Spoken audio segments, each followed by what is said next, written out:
Namaskar. Welcome to another episode of Editorial. Assembly election results were out. Not a very surprising result. I think more or less one was very clear that West Bengal most probably would be TMC, Assam most probably would be Bharatiya Janata Party, Tamil Nadu definitely would be the DMK, Kerala most probably would be the left, and Puducherry would be back to BJP plus the BJP alliance. So it was not a very unpredictable or very surprising result and all that. Of course, what was surprising is the fact that Mamata lost in Nandigram. That too also was not surprising, but still I mean, one can call that a big news. Mamata losing to Shuvendu Adhikari in Nandigram. In fact, the election commission had first announced Mamata Banerjee as the winner and then backtracked and said, no, it is Shuvendu Adhikari who has actually won the place. So that was the only so-called interesting news in the entire election. Otherwise, it went as much as predicted. Secondly, there was no much of fanfare from a lot in the media. But we would rather focus our energies on reporting COVID than talk about elections. So most of us didn't do election. We didn't do the exit polls, but we are obviously, as part of our responsibility, we have to talk about the election results, the assembly election results. So here we are. Now, if you actually go back and look at this entire election, let's first talk about who are the biggest losers of this in this election. BJP has, in a way, I am not going to call BJP a loser because they lost West Bengal. Actually, I won't call. Because what BJP has actually done in West Bengal, they have got 75 seats plus, as in they are 79, but they have got 76 plus seats. They were just 3 last time, mind you. They were just 3 last time and they got 76 seats this time. Now, that's the first point I wanted to make. So, I will not call them losers, but you know why they would still come through as losers is because this win of Mamata Banerjee is going to cost BJP a lot till 2020. Because like I said before, and I repeat myself again, Mamata, whether she won Nandigram or didn't she didn't win Nandigram, Mamata Banerjee will now definitely be seen, projected, focused as the next opposition prime ministerial candidate. Because she did what she had to do. She not only defeated Bharatiya Janata Party, she defeated Bharatiya Janata Party and restrained them to, like Prashant Kishore said, to a figure of 2-digit figure, a figure of 79. At least it is 79 now. That's not the final figure, but all the same. It could go up or come down. But theek somewhere down that. It is in a double-digit figure. So she did that. So that achievement of hers has now clearly made her a very formidable candidate. And listen, it is not just because of that. Arvind Kejriwal had done far better. Arvind Kejriwal had swept the Delhi polls. But same thing about Arvind Kejriwal. The reason I'm saying this about Mamata Banerjee, and I've been saying this for the last, I guess, a lot of time, is because Mamata Banerjee somehow actually proved to this country that she can fight with the Bharatiya Janata Party juggernaut, the Bharatiya Janata Party electioneering system at any level, and she can defeat them at any level. She is one person who can actually counter any strategy, any strategy of Bharatiya Janata Party and fight at any level. So if she has to fight on the streets, she will do that. She has to break her leg and sit in a wheelchair and fight with them. She will do that. She's capable of that. She is proven today. She has proven that no Narendra Modi or no Amit Shah is too formidable for her. She can fight anyone. So that's one thing which no other Indian leader, look at any other Indian leader, no other Indian leader has come out so forceful like Mamata Banerjee. So that is why I say that the fact that she coming through as a clear opposition candidate for opposition prime ministerial candidate is more or less sure. The second thing that one should, I think BJP should learn is, you see, there is a period of time that people accept what you do, post which people start seeing through what you're doing. People start questioning you, especially when things are not too good for you. You see, using agencies, using using enforcement agencies, using constitutional agencies to fight an opponent is something that has been happening in India for a long time. It is not the first time it has happened in India. Even Congress has done it. But the way BJP did it was very obvious. A man on the street today will tell you that BJP uses enforcement bodies and constitutional institutions to help them fight elections and to confront or to put down their opposition. A man on the street will tell you. It was this obvious in our country till recently. So that's that I think BJP needs to reconsider starting now. Because I would see Bengal as the second state that they have lost after putting their entire might behind that state. The first being Maharashtra, the state I am sitting in. And I will tell you the similarities. You see, the strategy here also was similar. It was similar. They first picked up people from the opposition parties like NCP and Congress, people who would win normally. And Maharashtra, they should have understood, they should have realized that people just don't vote. Once you pick up a person and put them into your party, it is not that the vote just goes from one party to another party. It doesn't work that way. That is something that they should have realized with their learnings in Maharashtra. I don't know why the electioneering bosses there couldn't understand this.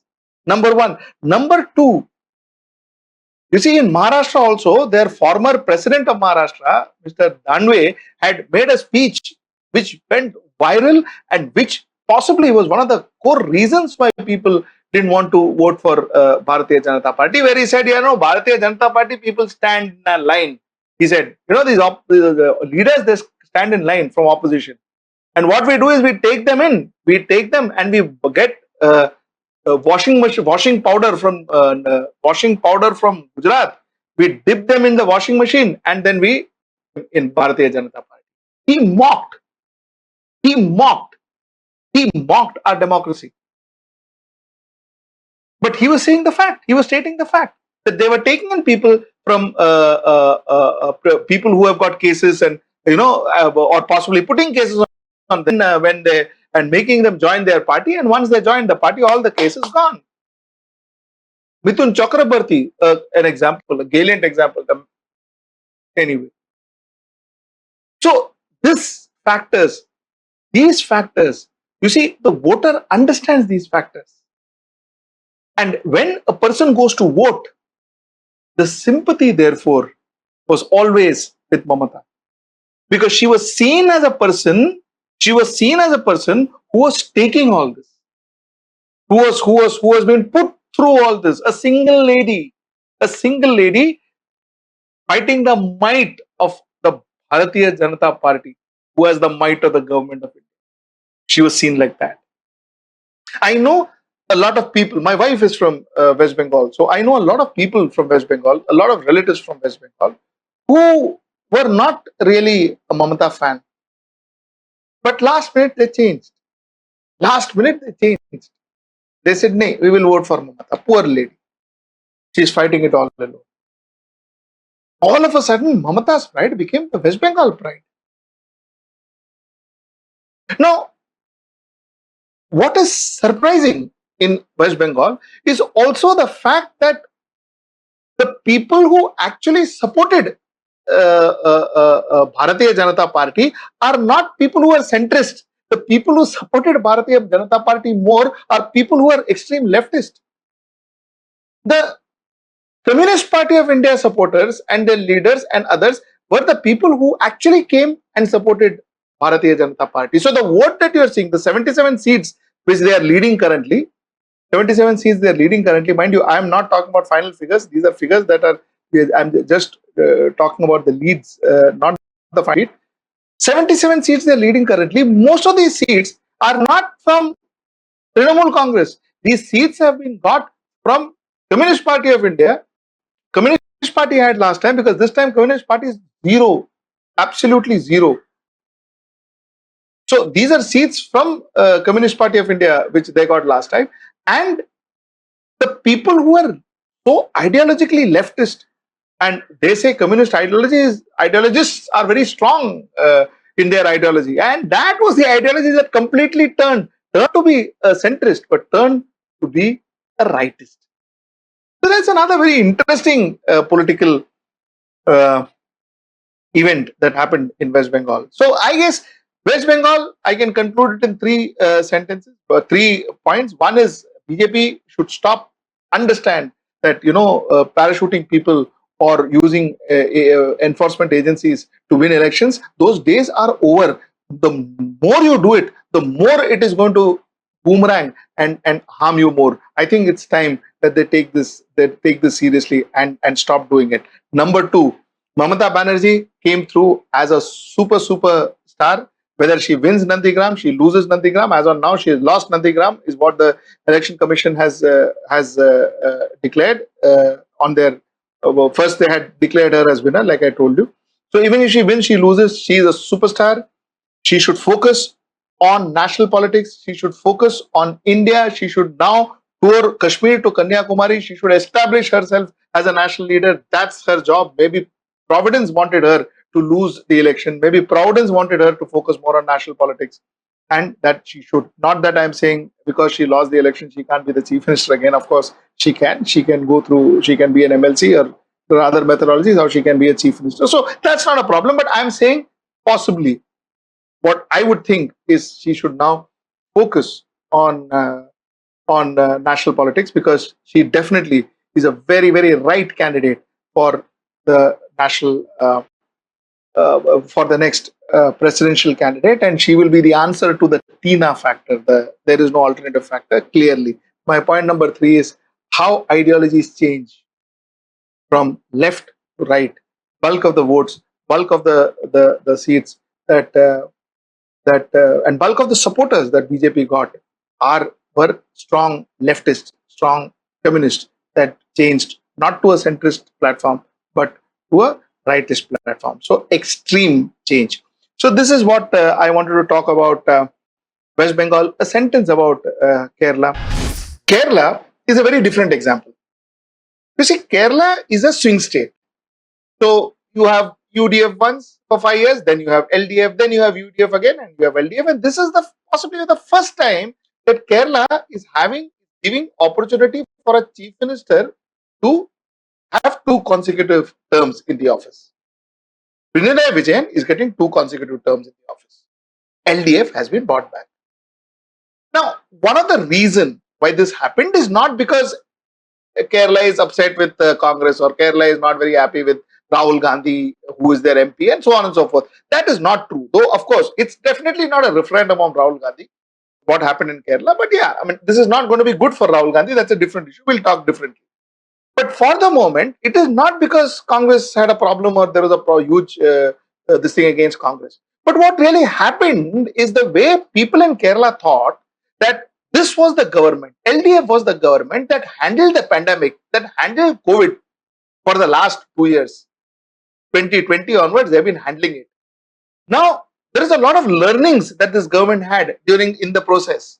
They did a lot of right things, they did a lot of wrong things, they did a lot of corrections, and so on and so forth. So they were an experienced government to handle this pandemic. Now, mind you, this pandemic is not over. This pandemic, the first wave is over, the actual big second wave is happening now. And this would be the right time the people, the state would need an experienced government who has handled this pandemic before. And who better than the left? This doesn't take away anything from Shailaja teacher, who did a fantastic job, for the left health minister, who did a fantastic job handling this pandemic. And the proof of the pudding, proof of what I'm saying, is that she won with 61,000 votes.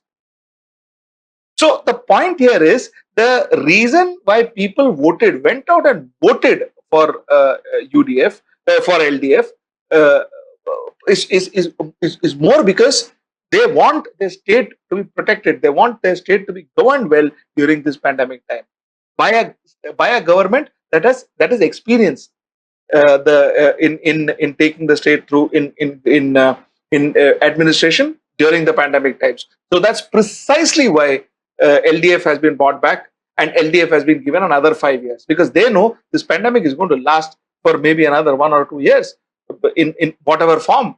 So that's the reason why I think LDF has been bought back by the people of Kerala. Assam was interesting.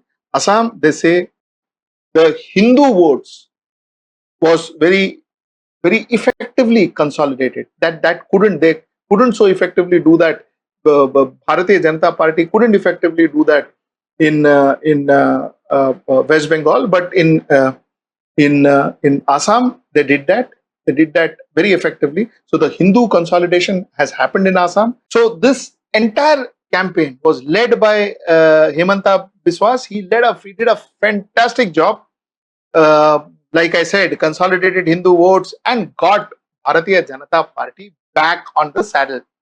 He got them back on the saddle. Mind you, it was not an easy job. There was a tremendous protest for NRC. There was tremendous protest against CAA. With all this, he got BJP back on the job. Now one has to see whether he will be made the chief minister, whether he will not be made the chief minister. That is something that one has to see in the future, and that's a challenge that BJP will have to kind of overcome and get that act right in Assam. As far as Puducherry is concerned, Puducherry, of course, BJP plus the BJP alliance won. So that's good. We were all sure that DMK will win Tamil Nadu. It was nothing surprising. Like I said, most of the things were not surprising. But what I was a little surprised is, I thought DMK will sweep the polls, which they didn't. They were definitely they were always winning. The margin was always there, but they didn't sweep the polls like I imagined, and like normally happens in Tamil Nadu also. But Tamil Nadu, the AIDMK managed to get around 87 seats. Like I said, the numbers I'm quoting are all currently, the counting is going on. 87 seats they managed to get. So yeah, I was a bit surprised there. But other than that, there was no surprises. Stalin will be the chief minister for the first time, and he has to prove himself. He has to prove himself to be like his father, as popular as his father, and kind of deliver to Tamil Nadu, which is going to be very, very important for Stalin. So that's broadly what today's election was all about. So to conclude, the biggest problem for Bharatiya Janata Party is not that they lost West Bengal. In a way, they managed to do well from what they were, 3 seats in 2015-16 to what they are today. But the biggest problem for Bharatiya Janata Party is the fact that losing West Bengal has given birth to another juggernaut called Mamata Banerjee. So now you have a Modi juggernaut and you also have a Mamata Banerjee juggernaut. So what happens because Bharatiya Janata Party lost West Bengal is Bharatiya Janata Party in a way has given a solution for the Tina factor. There is no alternative factor. They have given a solution, and the solution is in the form of Mamata Banerjee. That will be one of the biggest prize that BJP will have to pay because they lost West Bengal. Till I see you next time. Namaskar. Hello everyone. HW News English is 2 years old now. When we started this venture, we promised ourselves one thing, that news should remain free, because right to know is the right of every Indian. But to keep news free for everyone, we need support from some of you. And thus we have rolled out membership on our YouTube channel HW News English. But mind you, the membership is completely voluntary. The programs that we were doing earlier, that we are doing now, will continue to remain free. First level is a basic level. Here, you can be our supporter by paying Rs 199 per month. This membership gives you certain perks and benefits. The perks include unique badges in front of your name, a live show from Mr. Sujit Nair and from Mr. Akhilesh Bhargava per month for our members. You can also vote in some exclusive members-only polls. Now the second level is Super Supporter. Here you can be our Super Supporter by paying Rs 3,999 per month. This membership will include every perk that comes with basic level. Additionally, our Super Supporters can be a part of a WhatsApp group where we can have discussions and suggestions on various topics. The second perk includes a gift pack with our merchandise. And the third perk is a Google Meet with Mr. Sujit Nair, where you can join the meet and ask your questions to Mr. Nair face to face. Lastly, if you like, we would give a shout out to our super supporters in our programs. So, hope to see you soon with our badges.